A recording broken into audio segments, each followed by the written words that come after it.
Livestock and climate change. No simple solution. When thinking about climate change, you may think first of factories, but it may be surprising to hear that farming is a significant contributor to climate change and also a victim.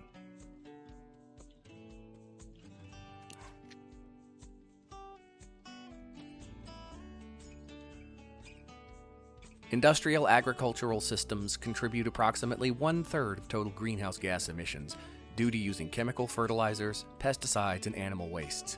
This presents a threat in terms of increasing climate change, which then has many other impacts. One of the impacts of this is on food security. Climate change threatens food security. Climate change is a threat multiplier for hungry and undernourished people.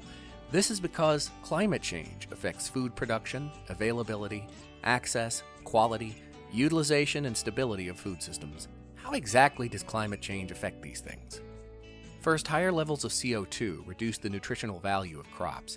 This is a big problem for people who rely on foods that are grown as their primary source of nutritional value. Additionally, extreme weather-related disorders are increasing, which reduce the yields of major crops, leading to a shortage. So farming increases climate change, which then leads to changes in temperature and rainfall, which increases levels of CO2 in the atmosphere, leading to crop contamination, thus reducing yields. This is a big problem. Political conversations.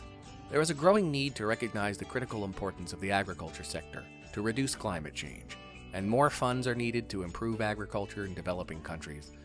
The meat industry is a powerful political force.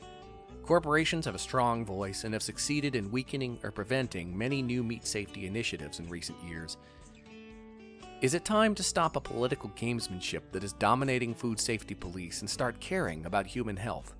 Discussions about food safety reform are becoming more common. How do we address these concerns? Anti-meat bias. Simply not eating meat is not the easy way out of climate change. Resource depletion is a crucial argument of anti-meat bias. Soon after livestock farming was proven as one of the reasons for global warming, the farming industry was accused of causing food supply depletion and world hunger. Food financialization is another important issue. There is substantial corporate interest in the alternative protein concept. You may be surprised to hear about how livestock also contributes to global warming. Livestock emissions. Fertilizing soils, forest clearing, produce transporting, and livestock farming cause about 1/3 of the world emissions of greenhouse gases, including more than 40% of methane. All of these combined contribute a great deal to climate change. Worldwide, livestock accounts for between 14.5% and 18% of human-induced greenhouse gas emissions. Methane levels have doubled in less than 10 years after remaining flat since the 1990s. There is an issue that we shouldn't let go unaddressed.